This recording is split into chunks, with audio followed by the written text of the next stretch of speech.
niatku karena dunia, niatku karena ingin dipuji orang, maka ini kitab pasti akan hancur. Sampai sekarang pondok pesantren mana yang tidak memakai kitab Zubat? Itu kenapa? Karena keikhlasan para ulama-ulama zaman dulu di dalam mengarang kitab. Banyak kitab-kitab yang menjelaskan tentang Isra wal Mi'raj baginda Nabi besar Muhammad sallallahu alaihi wasallam. Ada kitab As-Siraj Al-Wahaj fi Haqaiqil Mi'raj karangan al-Imam Abu Ishaq Muhammad ibn Ibrahim An-Nu'mani Asy-Syafi'i. Kemudian ada kitab Al-Mi'raj karangan al-Imam Abdul Karim Al-Kushairi. Kemudian ada kitab Ar-Risalah fil Mi'raj karangan al-Imam Abul Hasan Ali bin Muhammad Al-Lakhmi. Ada kitab Ayatul Kubra fi Syarah Qissatil Isra karangan al-Imam As-Suyuti. Ada kitab Al-Ayah Az-Zahimah fil Mi'raj Sayyidu Ahli Dunya wal Akhirah karangan al-Imam Al-Hafidh Syamsuddin Muhammad ibn Yusuf Asy-Syami Ad-Dimashqi. Satu lagi kitab beliau Ayatul Bayyinat Al-Ayah Al-Bayyinat fil Mi'raj Sayyidi Ahli Ardi was Samawat. Kemudian ada kitab An-Nurul Wahhaj fi Qissah Isra wal Mi'raj. Itu kitab kalau nggak salah karangan daripada Imam Ali Zainal Abidin bin Muhammad Al-Hadi Al-Barzanji, kakeknya yang ngarang Maulid Barzanji. Kemudian disyarahkan oleh cucunya yaitu Al-Imam Ja'far bin Ismail Al-Barzanji, pengarang Maulid Barzanji. Beliau syarahkan itu kitab dinamakan Tajul Ibtihaj ala Nuril Wahaj. Kemudian ada lagi kitab Qissatul Mi'raj karangan As-Sayyid Usman Syaqq ibn Muhammad Syaqq. Kemudian ada kitab Afdalul Manhaj fi Isbat Isra wal Mi'raj karangan Syekh Abdullah Mustafa Al-Maraghi. Kemudian ada kitab Dawus Siraj fi Fadli Rajab wa Qissah Al-Mi'raj karangan al-Imam As-Sayyid Muhammad Amin Al-Kurdi. Kemudian ada lagi kitab Minhajus Syami Mukhtasar Mi'rajus Syami, ringkasan daripada Mukhtasar Mi'rajus Syami karangan daripada seorang ulama besar yaitu Syekh Yusuf bin Ismail An-Nabhani. Kemudian ada lagi kitab Nailul Muna wal Ghaya As-Sa'ul fil Mi'raj Nabiyil Mukhtar Ar-Rasul. Kemudian itu karangan Imam Muhammad bin Ja'far Al-Kattani. Kemudian ada kitab Al-Mi'raj An-Nabawiyah karangan Imam Syekh Hasan Asy-Syati. Ada kitab Hulal Ad-Dibaj Al-Matruzah fil Isra wal Mi'raj karangan Imam Ahmad bin Muhammad Ar-Rahwani At-Tatwani. Kemudian ada lagi kitab Qissatul Mi'raj sama seperti karangan Sayyid Usman Syaqq, cuma bedanya yang ini karangan Imam Najmuddin Al-Ghaiti. Kemudian dihasyiahkan oleh Imam Ahmad Abil Barkat Ad-Darbir, diberi nama Hasyiah Ad-Darbir. Jawa Barat, Banten, kalau bulan Rajab pondok-pondok salaf pasti itu pasaran, ngaji pasaran kitab Hasyiah Ad-Darbir, termasuk di Tasik. Di Tasik ini pondok-pondok salaf kalau masuk bulan Rajab itu pasti ngaji pasaran kitab Hasyiah Ad-Darbir. Itu matannya Qissatul Mi'raj karangan daripada Imam Najmuddin Al-Ghaiti. Dan masih banyak lagi kitab-kitab salaf yang menjelaskan tentang Isra wal Mi'raj. Ada kitab Yawaqit Taj Al-Wahaj fil Qissah Isra wal Mi'raj karangan Imam Muhammad bin Muhammad Al-Baqir Al-Kattani. Kemudian ada kitab Al-Isra wal Mi'raj Mu'jizatul Kubra li Sayyidil Anbiya karangan daripada Imam Syekh Nafi' Al-Jauhari. Kemudian Al-Mi'raj An-Nabawiyah Syekh Hasan Asy-Syati. Kemudian ada kitab Al-Anwar Al-Bahiyah fil Mi'raj Khairil Bariyah karangan guru kami Abuya As-Sayyid Al-Habib As-Sayyid Muhammad bin Alwi Al-Maliki Al-Hasani. Dan masih banyak lagi kitab-kitab yang menjelaskan tentang Isra wal Mi'raj. Karena saya tidak bisa lama, jadi saya sebutkan kitab-kitab tadi. Engkau pelajari kitab-kitab tersebut, engkau akan mendapatkan hikmah yang luar biasa, pelajaran yang begitu besar tentang kejadian dan hikmah-hikmah yang bisa diambil daripada peristiwa Isra wal Mi'raj. Saudara-saudara, sedikit dan singkat saja saya bahas tentang Isra wal Mi'raj. Saya ambil inti-intinya yang penting-penting.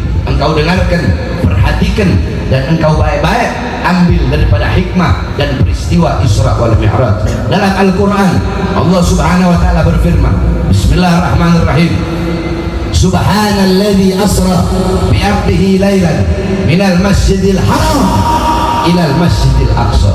Saudara-saudara, Allah memulai ayat tersebut dengan kalimat tasbih. Allah memulai ayat tersebut dengan kalimat tasbih, yaitu subhana. Perhatikan. Perhatikan. Anggap aja saya lagi gak ceramah, anggap saya lagi ngajar, anggap kita lagi taklim. Jadi jangan ada yang ribut, perhatikan, fahami betul-betul. Di sini banyak kaum santri, kalangan santri, kita sama-sama santri, ya, kita sama-sama belajar. Jadi tolong diam dan perhatikan. Allah memulai ayat tersebut dengan kalimat tasbih, yaitu subhana. Saudara-saudara, setiap ayat Al-Quran yang pakai subhana dengan yang nggak pakai subhana itu berbeda.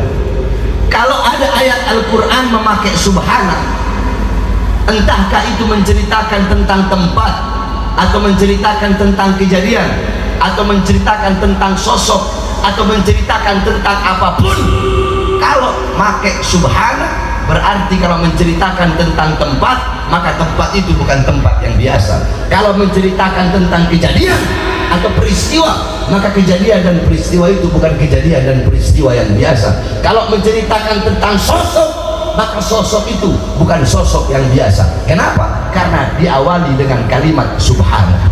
Kalau ada subhana diawali dengan kalimat tasbih, itu menunjukkan kejadian itu, peristiwa itu, sosok itu, tempat itu, hal itu, keadaan itu, perkara itu, sesuatu itu, apapun itu, kalau diawali dengan subhana, itu berarti menjelaskan bahwasanya kejadian itu, peristiwa itu, sosok itu, tempat itu, hal itu, perkara itu adalah sesuatu yang luar biasa. Paham? Kenapa menjadi luar biasa? Karena diawali dengan kalimat tasbih, yaitu subhana. Loh, emang tasbih itu artinya apa? Subhana itu pertama, subhana bimakna tanzih, yakni tanzihullah min kulli su'in, min kulli naqsin, min kulli syarrin. Subhana itu artinya adalah mensucikan Allah, mensucikan Allah dari segala keburukan, dari segala kekurangan, dari segala kejahatan, dari segala kelemahan. Bara'ah lillah min kulli naqsin, melepaskan Allah dari segala kekurangan, melepaskan Allah dari segala kelemahan, melepaskan Allah dari segala kemustahilan. Saudara-saudara, Isra wal Mi'raj adalah kejadian yang tidak masuk akal. Karena Isra Mi'raj kejadian yang tidak masuk akal, makanya Allah memakai kalimat subhana untuk Allah subhanahu wa ta'ala menyatakan bahwasanya tidak ada yang mustahil bagi Allah subhanahu wa ta'ala. Tidak ada yang mustahil bagi Allah subhanahu wa ta'ala. Makanya Allah pakai kalimat subhana untuk menekankan, untuk menguatkan bahwasanya tidak ada yang mustahil bagi Allah. Makanya Allah awali dengan kalimat subhana. Subhanalladzi asra bi 'abdihi, maha suci zat yang telah memperjalankan pada malam hari hambanya. Al-'abd, hamba di sini adalah hamba yang utuh, bil jasad war ruh, dengan jasad dan juga ruh. Sebab ada sebagian ulama berpendapat bahwasanya Rasulullah Isra Mi'raj fil manam, melalui mimpi. Itu berdasarkan hadis riwayat Sayyidatuna Aisyah. Tetapi pendapat yang paling muktamad, pendapat yang paling kuat, Nabi Muhammad Isra Mi'raj bil jasad war ruh, dengan jasad dan juga ruh, yaqdatan, bukan mimpi, laisa fil manam, bukan mimpi, yaqdatan, dalam keadaan sadar, dalam keadaan terjaga, jasad dan ruhnya berjumpa langsung dengan Allah subhanahu wa ta'ala. Kenapa? Karena dalam ayat tersebut Allah memakai kata abad. Al-abad, hamba yang utuh. Ra'a bi'alatil ilm, melihat dengan alat mata. Takallama bi'alatil lisan, berbicara dengan alat lidah. Sami'a bi'alatil udhun, mendengar dengan alat telinga. Merasa dengan alat hati, menyentuh, memegang dengan alat tangan, berjalan dengan alat kaki. Itu adalah hamba yang utuh. Kalau Nabi Muhammad Isra Mi'raj cuma ruh, maka di situ bunyi ayatnya subhanalladzi asra bi ruhihi Tetapi di situ Allah pakai kata abad, hamba, yang berarti hamba adalah hamba yang utuh dengan jasad dan juga ruh. Subhanalladzi asra bi 'abdihi lailan. Allah memakai kata lailan, isim nakirah. Lailan, saudara-saudara, al-baitu, rumah itu, sama baitun, al-baitu isim ma'rifat ditandai dengan alif lam. Al-baitu, rumah itu. Kalau rumah itu jelas, oh rumah itu warnanya putih. Di rumah itu rumah itu punya Haji Emen. Rumah itu warnanya putih. Al-baitu jelas. Tapi kalau baitun isim nakirah yang ditandai dengan tanwin, rumah siapa? Yang punya rumah siapa? Warna itu rumah apa? Nah, di sini pun memakai lailan, bukan al-lail. Kalau pakai al-lail berarti artinya Rasulullah Isra 1 malam penuh. Tetapi di sini memakai lailan, memakai nakirah, berarti ini bimakna taklil fi muddatil Isra. Maknanya adalah penyedikitan daripada waktu malam. Berarti Nabi Muhammad Isra bukan 1 malam penuh, tapi hanya sedikit daripada sebagian waktu malam itu. Hanya Allah dan Rasulullah yang tahu. Tidak sampai 1 malam penuh. Makanya nggak pakai al-lail, tapi pakai lailan. Paham? Subhanallah asra bihi lailan minal masjidil haram, dari masjidil haram. Allah perjalankan malam hari dari masjidil haram. Apa itu masjidil haram? Masjidil haram tempat yang mulia, tempat yang agung, yang dimana dalam hadis Rasulullah SAW beliau bersabda, salatun fi masjidi hada afdal min alfi salatin fi ma siwahu illa masjidil haram. Salatun fi masjidil haram afdal min mi'ati alfi salatin fi ma siwahu. Salat di masjidku ini, Masjid Nabawi, kata Rasulullah, lebih utama daripada 1000 kali salat dibandingkan masjid-masjid yang lain. Kamu salat di Masjid Al-Hidayah, salat maghrib di Masjid Al-Hidayah, sama salat maghrib di Masjid Nabawi, 1 kali maghrib di Masjid Al-Hidayah sama seperti 1000 kali salat maghrib di Masjid Nabawi. Kecuali Masjidil Haram, salat di Masjidil Haram lebih utama daripada 100.000 kali sholat dibandingkan dengan masjid-masjid yang lain. Sholat di Masjid Al-Hidayah maghrib 1 kali sama dengan 100.000 kali sholat maghrib di Masjidil Haram, karena begitu utama, mulia dan agungnya Masjidil Haram. Minal Masjidil Haram, dari Masjidil Haram Allah perjalankan kemana? Ilal Masjidil Aqsa, ke Masjidil Aqsa, ke Al-Quds yang berada di Palestina, yang dimana dalam hadis Rasulullah SAW bersabda, la tushaddur rihal illa ila 3 masajid, Masjid Hada wa Masjidil Haram wa Masjidil Aqsa. Tidak ada bepergian yang lebih utama selain pergi ke 3 masjid. Masjidku ini, Masjid Nabawi, Masjid Haram dan Masjid Al-Aqsa. Nabi Muhammad Allah perjalankan pada malam hari dari tempat yang mulia ke tempat yang mulia, dari tempat yang agung ke tempat yang agung, sampai-sampai dikatakan alladzi barakna haulahu, yang kami berkahi sekitarnya, yang kami berkahi sekelilingnya. Kemudian setelah Allah perjalankan pada malam hari, barulah Allah mi'rajkan, Allah naikkan Nabi Muhammad dari Masjid Al-Aqsa menuju Allah Subhanahu wa ta'ala. Langit pertama, kedua, ketiga, keempat, kelima, keenam, ketujuh. Saya kalau mau ceritakan, kalau mau bahas tentang Isra Mi'raj secara detail 1 bulan nggak bakal habis. Intisari daripada Isra wal Mi'raj, dan mungkin ada beberapa kejadian-kejadian yang jarang kita tahu tentang Isra Mi'raj Nabi Muhammad SAW. Ada satu kejadian Rasulullah SAW ketika di langit, beliau berjumpa dengan 1 malaikat. Malaikat tersebut memiliki 1000 tangan. Di setiap tangan malaikat itu memiliki 1000 jari, saudara-saudara. Ini kisah, ini kejadian, engkau perhatikan benar-benar. Semoga ini menjadi manfaat bagimu agar engkau amalkan hikmah daripada kejadian ini. Ketika Rasulullah berjumpa dengan 1 malaikat yang memiliki 1000 tangan, di setiap tangannya memiliki 1000 jari, Rasulullah bertanya, wahai malaikat, apa tugasmu dan untuk apa Allah menciptakanmu? Malaikat itu menjawab, demi Allah yang mengutusmu sebagai Rasul, aku Allah ciptakan untuk menghitung setiap tetesan-tetesan hujan yang jatuh dari langit ke bumi. Kemudian Nabi Muhammad bertanya kepada malaikat tersebut, apakah engkau tahu berapa banyak jumlah, apakah engkau tahu berapa banyak bilangan tetesan-tetesan hujan yang jatuh dari langit ke bumi semenjak Adam diciptakan hingga saat ini? Apakah kau tahu berapa banyak jumlah dan bilangannya? Malaikat itu menjawab, demi Allah yang mengutusmu sebagai Rasul, aku tahu berapa banyak tetesan-tetesan hujan yang jatuh dari langit ke bumi semenjak Adam diciptakan hingga saat ini. Aku tahu tetesan hujan, hujan yang jatuh ke laut, hujan yang jatuh ke daratan, hujan yang jatuh di lembah-lembah, hujan yang jatuh ke hutan, hujan yang jatuh ke gunung-gunung. Semuanya bisa aku hitung dan aku tahu berapa banyak jumlah dan bilangannya.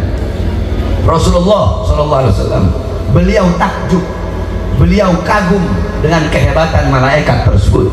Tiba-tiba malaikat itu berkata, akan tetapi wahai Muhammad, wahai Rasulullah, aku memiliki satu kekurangan, aku memiliki satu kelemahan. Apa itu, kata Rasulullah? Dijawab oleh malaikat itu, kekuranganku, kelemahanku ketika umatmu berkumpul untuk bersolawat kepadamu, disitulah kekurangan dan kelemahanku, karena aku tidak bisa menghitung berapa banyak rahmat dan maghfirah yang Allah berikan kepada umatmu yang bersolawat kepadamu. Tetesan-tetesan hujan dari langit ke bumi semenjak Adam diciptakan hingga saat itu bisa dihitung. Tetapi umat yang duduk berkumpul bersolawat kepada Nabi Muhammad, malaikat itu tidak bisa menghitung berapa banyak rahmat yang Allah berikan kepada engkau yang duduk bersolawat kepada baginda Nabi besar Muhammad sallallahu alaihi wasallam. Saudara-saudara sekalian, banyak sekali kisah-kisah yang jarang kita tahu tentang Isra wal Mi'raj. Bagaimana ketika Allah memilih buruk sebagai tunggangan baginda Nabi besar Muhammad. Buruk adalah makhluk ciptaan Allah. Dia sejenis cahaya, lebih kecil dari kuda, lebih besar daripada keledai. Kalau jalan turun, kaki belakang akan memanjang dengan sendirinya. Kalau jalan turun, kaki depan memanjang dengan sendirinya. Kalau jalan naik, kaki belakang akan memanjang dengan sendirinya. Kemudian ketika Allah memilih buruk sebagai kendaraan Nabi Muhammad SAW, Allah melihat banyak di situ buruk-buruk yang subur, banyak buruk-buruk yang sehat, banyak buruk-buruk yang luar biasa. Tetapi ada satu buruk yang bersedih, ada satu buruk yang selalu menangis, tidak berhenti-henti. Allah bertanya, kenapa engkau menangis? Buruk tersebut berkata, ya Allah, ketika engkau menciptakan kami semua, kemudian engkau berkata, suatu saat nanti di antara kalian akan salah satu di antara kalian akan menjadi salah satu daripada tunggangan kekasihku Muhammad SAW. Ketika engkau berkata itu dulu, ya Allah, semenjak engkau berkata itu sampai sekarang aku menangis. Kenapa? Karena aku berharap akulah yang menjadi kendaraan makhluk yang paling mulia, kekasihmu, yaitu baginda Nabi besar Muhammad SAW. Karena kerinduan buruk tersebut, karena kecintaan buruk tersebut, dari sekian banyak buruk itulah yang Allah pilih untuk menjadi kendaraan daripada baginda Nabi besar Muhammad sallallahu alaihi wasallam. Singkat cerita, saudara-saudara, Nabi Muhammad sallallahu alaihi wasallam berjumpa dengan Allah. Ketika Nabi Muhammad akan berjumpa dengan Allah, Nabi Muhammad berkata kepada Jibril, ya Khalili Jibril, wahai kekasihku Jibril, ayo kau ikut denganku berjumpa dengan Allah. Apa kata Jibril? Wahai Rasulullah, tugasku cukup sampai di sini. Aku tidak bisa meneruskan perjalanan. Kalau aku sampai berjumpa dengan Allah, aku akan hancur terbakar, tidak akan tersisa apapun. Rasulullah menjawab, wahai Jibril, bukankah engkau tercipta dari cahaya? Bagaimana mungkin engkau akan hancur? Jibril menjawab, ya, aku diciptakan dari cahaya, tapi aku bukan bagian dari cahaya Allah. Sedangkan engkau Allah ciptakan dari cahaya, dan engkau adalah bagian dari cahaya Allah. Hanya engkaulah satu-satunya yang bisa langsung berjumpa dengan Allah tanpa adanya penghalang. Sebagaimana dalam hadis dikatakan, an Jabir bin Abdullah al-Ansari radhiyallahu anhu, qultu ya Rasulullah, bi abi wa ummi akhbirni an awwal syai'in khalaqallahu qabla al-asya'. Qala ya Jabir khalaqallahu qabla al-asya' nura nabiyyika Muhammadin sallallahu alaihi wasallam min nurih. Dari Jabir bin Abdullah Ansari, semoga Allah meridhai keduanya. Jabir bin Abdullah, qultu, aku berkata, kata Jabir, ya Rasulullah, wahai Rasulullah, beritahu aku siapakah makhluk yang pertama kali diciptakan oleh Allah sebelum Allah menciptakan apa-apa. Belum ada langit, belum ada bumi, belum ada sorga, belum ada neraka, belum ada arsy, belum ada kalamullah, penanya Allah, belum ada syajaratul ahya, pohon kehidupan, belum ada apa-apa. Yang ada hanya Allah subhanahu wa ta'ala. Makhluk yang pertama kali diciptakan oleh Allah adalah cahaya nabimu, cahaya baginda Nabi besar Muhammad, cahaya Nabi besar Muhammad sallallahu alaihi wasallam. Sebelum Allah ciptakan apa-apa, yang pertama kali Allah ciptakan cahaya Nabi Muhammad sallallahu alaihi wasallam. Sehingga saudara-saudara, kalau kita mau berpikir pakai akal, saya tanya semua yang hadir di sini, tahu matahari? Tahu matahari? Andaikan bumi nyampe ke matahari, hancur nggak bumi? Hancur nggak? Andaikan Mars, planet Mars nyampe ke matahari, hancur nggak? Hancur. Mau apapun kalau dia sampai ke matahari, makhluk itu pasti hancur. Yang bisa sampai ke matahari itu apa? Adalah cahaya matahari itu sendiri. Itu saja bisa sampai. Ketika matahari itu mengeluarkan sinarnya, ketika dia mau terbenam, maka sinarnya yang kembali kepada sang matahari. Hanya cahaya matahari yang bisa kembali kepada sang matahari itu. Tidak ada sesuatu apapun yang bisa sampai kepada Allah kecuali bagian daripada cahaya Allah itu sendiri. Siapa? Baginda Nabi besar Muhammad sallallahu alaihi wasallam. Itu kalau kita mau pikir pakai akal. Cahaya matahari, tidak ada yang bisa sampai ke matahari kecuali hanya cahaya matahari itu sendiri, dan tidak ada yang bisa sampai kepada Allah kecuali bagian dari cahaya Allah itu sendiri. Siapa? Baginda Nabi besar Muhammad sallallahu alaihi wasallam. Saudara-saudara, Allah subhanahu wa ta'ala berjumpa dengan Nabi Muhammad sallallahu alaihi wasallam. Allah subhanahu wa ta'ala berkata, assalamu alayka ayuhan nabiyyu wa rahmatullahi wa barakatuh. Allah mengucapkan salam sejahtera untuk baginda Nabi besar Muhammad sallallahu alaihi wasallam. Kemudian Nabi Muhammad menjawab, assalamu alayna wa ala ibadillahi sholihin. Nabi Muhammad tidak menjawab assalamu alayya, tetapi Nabi Muhammad menjawab assalamu alayna, salam atas kami. Kenapa Rasulullah membawa kami? Rasulullah membawa umatnya untuk berhadapan dengan Allah subhanahu wa ta'ala. Rasulullah membawa ucapan umatnya, salam umatnya, Rasulullah bawa untuk menghadap Allah. Saking karena begitu besar cintanya Nabi Muhammad kepada kita sebagai umatnya. Nah, saudara-saudara, intisari daripada Isra wal Mi'raj, Nabi Muhammad berjumpa dengan Allah untuk apa? Untuk menerima satu perintah yang mulia, satu perintah yang agung, suatu perintah yang suci, satu perintah yang begitu penting, yang dimana saking pentingnya ketika Allah memerintahkan perintah-perintah yang lain cukup melalui Al-Quran. Allah perintahkan haji cukup melalui Quran, Allah perintahkan puasa cukup melalui Quran, Allah perintahkan sedekah cukup melalui Quran, Allah perintahkan apapun cukup melalui Quran. Tapi ketika Allah perintahkan sholat tidak cukup melalui Al-Quran, Allah undang langsung Nabi Muhammad untuk menerima perintah tersebut karena begitu penting dan begitu utamanya itu sholat. Karena begitu penting dan utamanya sholat, sampai-sampai Allah undang langsung Nabi Muhammad untuk menerima perintah tersebut.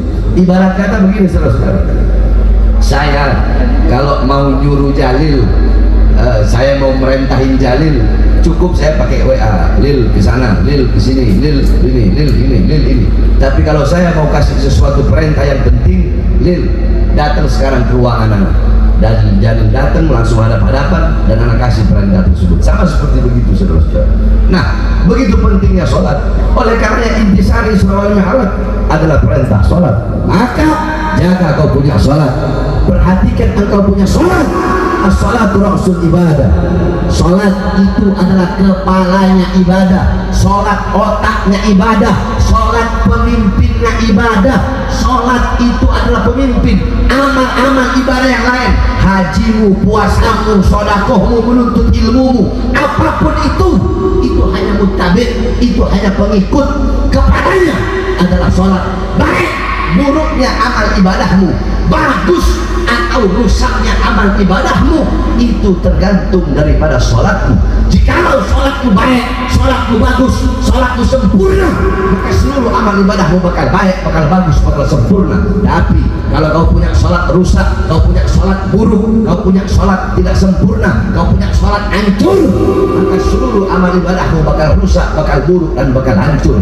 Idza taghayyara ar-ru'us taghayyara al-mar'us. Apabila pemimpin rusak, maka yang dipimpin pun akan rusak. Nah, sholat pemimpin ibadah. Kalau kau punya sholat tak benar, kau punya sholat tak bagus, kau punya sholat tak baik, maka seluruh amal ibadahmu bakal hancur. Maka wasiat saya, perhatikan benar-benar engkau punya sholat. Saudara-saudara sekalian yang dimuliakan oleh Allah Subhanahu Wa Taala, saya tidak pernah percaya dengan orang-orang yang selalu berkata lebih baik jauh di mata tapi dekat di hati, jauh di mata dekat di hati, jauh di mata dekat di hati. Saya nggak percaya dengan kata-kata itu.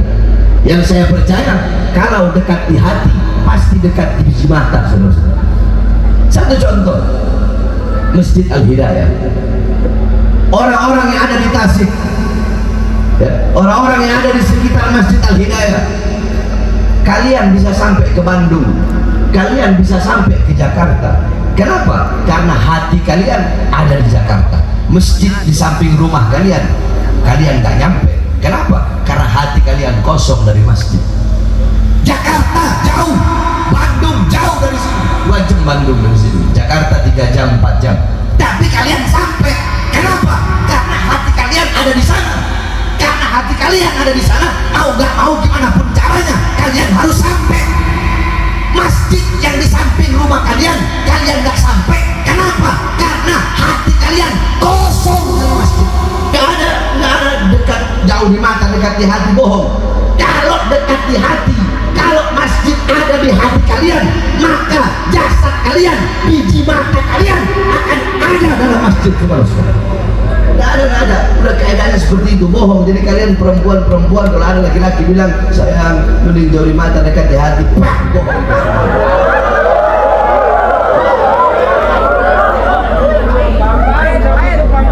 Jadi kalau Habib Bahar bilang apa? Nggak ada jauh di mata dekat, nggak ada jauh di mata dekat, yang ada dekat di hati, dekat bukan di mata, di mata. Kalau dekat di hati pasti dekat di mata, pasti dekat di mata. Nggak apa-apa, mending jauh di mata tapi dekat di hati, bohong itu, orang dusta itu. Sebab kalau jadi dekat di hati pasti dekat di mata. Contohnya apa? Masjid di samping rumah nggak nyampe. Jakarta ke Ancol nyampe, ke Dufan nyampe, kemana-mana nyampe. Orang Jakarta sebaliknya ke Bandung nyampe, ke Tasik nyampe, ke Garut nyampe. Masjid di samping rumah mereka nggak nyampe. Orang Tasik masjid di samping rumahnya nggak nyampe, di Jakarta nyampe. Orang Jakarta ke Bandung nyampe, masjid di rumah mereka nggak nyampe. Kenapa? Karena hati kita kosong dari masjid, saudara-saudara. Oleh karenanya mulai sekarang, dengan ada hikmah dan peristiwa dari para Isra Mi'raj, saya wasiatkan khususnya kepada ibu-ibu dan bapak-bapak, jaga, perhatikan sholatnya anak-anak kalian, perhatikan anak-anak kalian bagaimana mereka punya sholat. Saudara-saudara sekalian yang dimuliakan oleh Allah, Al-Habib Umar bin Abdurrahman Al-Attas, pengarang Ratib Al-Attas, satu waktu anak beliau wafat, satu waktu anak beliau meninggal dunia. Ketika anak beliau meninggal dunia, orang-orang datang, para habaib, ulama-ulama besar, para masyayikh, para guru-guru, semua datang ngelayat, semua datang takziah kepada beliau. Ketika orang-orang datang takziah, kemudian Al-Habib Umar bin Abdurrahman Al-Attas berkata, sungguh bagi kalian musibah akhirat, musibah agama adalah musibah yang kecil. Apa maksudnya Habib? Habib Umar berkata, demi Allah, bagiku terlambat sholat 5 waktu lebih musibah daripada kematian anakku itu.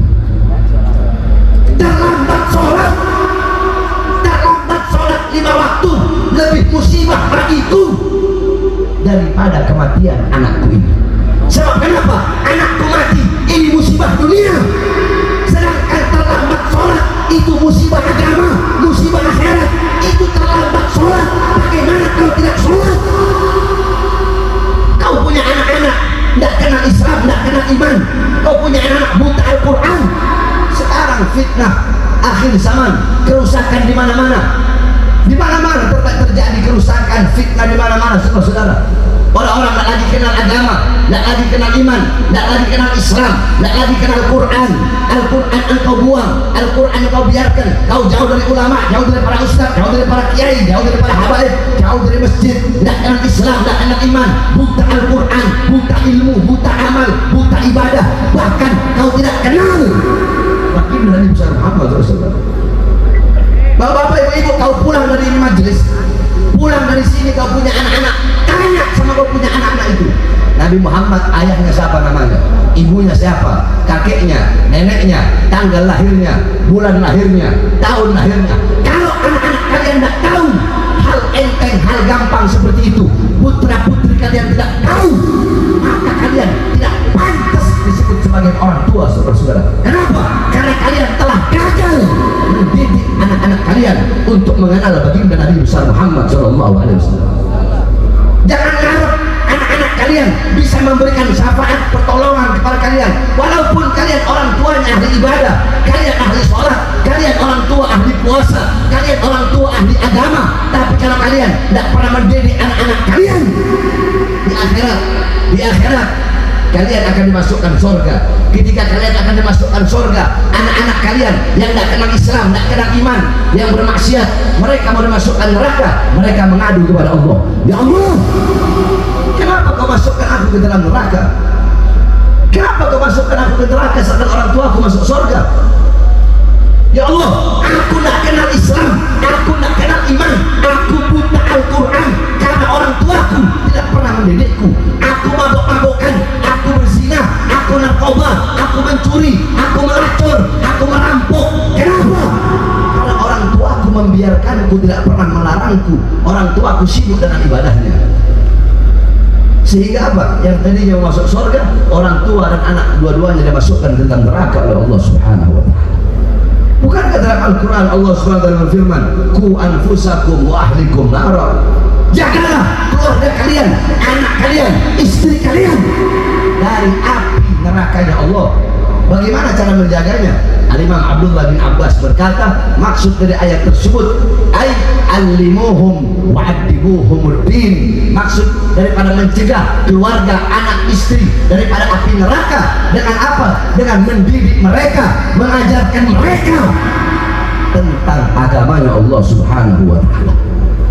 Ini fitnah akhir zaman, kerusakan di mana-mana, judi online di mana-mana, pencuri di mana-mana, korupsi di mana-mana, narkoba di mana-mana, semuanya kecanduan judi online.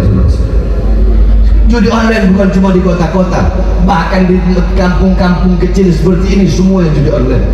Bukan cuma masyarakat biasa, bukan cuma masyarakat, polisi yang judi online, betul? Polisi judi online, tentaranya judi online, anggota dewannya judi online, bahkan banyak para pejabat-pejabat dan aparat yang menjadi backing judi online. Judi online di mana-mana, korupsi menyebar di mana-mana, korupsi di mana-mana, korupsi di mana-mana, saudara-saudara. Apa yang terjadi dengan negara ini? Apa yang terjadi dengan kita? Korupsi bertebaran di mana-mana, rakyat susah, rakyat menderita. Sedangkan para koruptor dilindungi, pada koruptor dilindungi, koruptor yang bikin susah rakyat, koruptor yang bikin mati rakyat, koruptor yang bikin rakyat kelaparan, yang bikin rakyat kausan, yang merugikan negara, yang maling uang rakyat, yang makan keringat rakyat, yang minum darah rakyat. 200 triliun lebih cuma divonis 6 tahun setengah. Ada apa dengan hukum di Indonesia, saudara-saudara? Saya sampaikan, hei Prabowo, bukankah ketika engkau menjabat sebagai presiden, saya melihat pidato-pidatomu berkata tidak ada yang kebal hukum di Indonesia, semua sama rata di Indonesia. Saya tanya, pidato seperti itu bagus tidak? Bagus tidak? Bagus tidak? Tapi jangan cuma omon-omon. Betul? Betul? Jangan seperti itu, saudara-saudara. Kalau mau membasmi korupsi, kalau mau menegakkan hukum, tajam di atas, tajam di bawah. Betul? Jangan hukum tajam di bawah, tumpul di atas. Hukum tumpul kepada orang-orang kaya, hukum tak berlaku kepada orang-orang kaya yang punya uang, yang punya jabatan. Sedangkan nenek-nenek yang mencuri kayu, pemuda yang mencuri ayam dihukum tahunan. Koruptor yang naik uang rakyat ratusan triliun cuma dihukum 6 tahun setengah. Kalau begitu rakyat juga mau sama-sama masuk penjara. Yang penting dikasih uang ratusan triliun dan dihukum cuma 6 tahun setengah, saudara. Saya tanya, kalian mau dihukum masuk penjara 6 tahun setengah dikasih 270 triliun, mau? 270 triliun itu 7 turunan gak bisa habis itu. Rakyat juga mau kalau begitu, dan hal ini dipertontonkan di Indonesia. Ini membuktikan bahwasanya hukum gak benar, tuh. Makanya kita sampaikan kepada pemerintah Prabowo, Prabowo dan wakilnya, kabinetnya, periksa itu hakim yang menvonis kemarin itu koruptor biadab, divonis berapa cuma 6 tahun setengah, sedangkan korupsi ratusan triliun. Periksa itu hakim disuap, disogok, periksa dia. Kalau memang terbukti siapapun yang korupsi harta rakyat yang merugikan negara, tidak ada ampun bagi koruptor. Hukum mereka bukan dengan seberat-beratnya, hukum mereka dengan hukuman mati, saudara. Saya tanya semua hadir, setuju nggak koruptor dihukum mati? Setuju apa tidak? Setuju apa tidak? Setuju apa tidak? Itu baru orang nggak bakal berani lagi nyolong duit rakyat. Betul? Betul? Jadi jangan seenak-enaknya begitu kepada rakyat. Jangan. Rakyat nggak buta, betul? Sekarang ini semua rakyat udah nggak kayak dulu. Kalau dulu belum ada internet, nggak sampai di desa-desa. Sekarang internet sudah sampai, masyarakat udah nggak bisa dibodoh-bodohi lagi. Betul? Betul? Makanya saya sampaikan kepada para pejabat-pejabat, tegakkan hukum dan seadil-adilnya. Jangan semena-mena kepada rakyat. Jangan butuh sama rakyat kalau cuma ada maunya doang. Mau pilpres, mau pilkada, mau pilbu, pilihan bupati, pilihan wali kota, baru butuh sama rakyat. Giliran udah jadi, lupa sama rakyat. Rakyat dibiarkan susah, rakyat dibiarkan kelaparan. Berapa banyak di Indonesia zaman sekarang ini? Berapa banyak rakyat yang pengangguran? Berapa banyak pemuda-pemuda pengangguran? Berapa banyak kemiskinan merajalela di mana-mana? Akan tetapi kalau ada kebijakan pemerintah, kalau ada kebijakan presiden dan kabinetnya, Prabowo dan kabinetnya, kebijakan yang menguntungkan rakyat, maka akan rakyat dukung. Contoh, belum 100 hari Prabowo jadi presiden, semua jadi online sudah dilibas. Bagus nggak? Bagus nggak? Bagus nggak? Koruptor dilibas. Bagus nggak? Bagus nggak? Kecuali yang kemarin. Nah, itu harus diperiksa itu hakimnya itu. Jangan sampai rakyat yang turun tangan. Betul? Betul? Kalau sampai di pengadilan rakyat, mungkin hakim sama koruptornya bisa mati sama-sama itu, saudara-saudara. Betul? Betul? Betul? Jangan permainkan rakyat. Saya ketika melihat pidato-pidato Prabowo, saya bilang, oh ini bagus, kebijakan-kebijakan yang bagus ya kita dukung. Betul? Makanya ada orang ngomong begini, Habib Bahar kalau Prabowo udah jadi presiden nggak bakal berani bahas pejabat, nggak bakal berani bahas pemerintah. Habib Bahar bakal jadi kucing basah. Kenapa? Kau kira saya daun kelor? Saudara-saudara, 20 Oktober pelantikan Prabowo jadi presiden. Saya ceramah di Lampung ketika itu, dihadiri puluhan ribu umat Islam. Di situ saya sampaikan, saya ikrarkan apa saya bilang, hei Prabowo, jika engkau mengeluarkan kebijakan-kebijakan yang pro kepada rakyat, menguntungkan rakyat, yang bikin rakyat senang, bikin rakyat bahagia, menguntungkan rakyat, pro kepada rakyat, dukung kepada rakyat, maka kami dan rakyat akan mendukungmu dan memberikan nyawa dan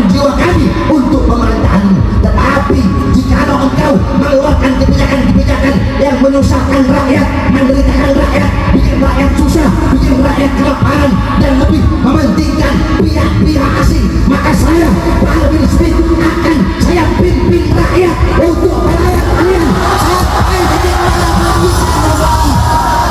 Allahu Akbar, Allahu Akbar.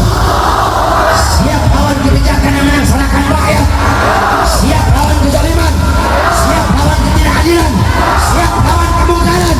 Allahu Akbar. Indonesia merdeka, merdeka, merdeka. Allahu Akbar. Oleh karena ya saudara-saudara sekalian yang dimuliakan oleh Allah, khususnya para pemuda-pemudi Tasik, para santri-santri Tasik, saya wasiatkan kepada kalian semua, saya tidak tahu kapan saya mati. Bisa saja saya mati, entahkah matinya alami atau matinya dibunuh, entah dibunuh, ditembak, diracun atau di apapun itu, saya nggak tahu kapan saya mati. Akan tetapi bersumpahlah kalian, berjanjilah kalian, jikalau suatu saat nanti saya telah tiada, saya mati karena berjuang untuk bangsa, berjuang untuk agama, berjuang untuk negara, berjuang untuk bangsa, berjuang untuk rakyat susah, rakyat kecil, rakyat kelaparan. Andaikan saya mati, berjanjilah kalian, jangan pernah kalian padamkan api-api perjuangan yang selama ini telah saya jalankan. Siap lanjutkan perjuangan, siap lanjutkan perjuangan, siap kobarkan api perlawanan, siap lawan kezaliman. Allahu Akbar. Indonesia merdeka, merdeka, merdeka. Allahu Akbar. Mudah-mudahan Allah berikan kekuatan kepada para pemimpin-pemimpin yang baik. Sebaliknya pemimpin-pemimpin yang zalim semoga Allah hancurkan. Pemimpin-pemimpin yang baik, yang adil, semoga Allah berikan kekuatan agar selalu bisa menolong rakyat, selalu bisa menjadi pelindung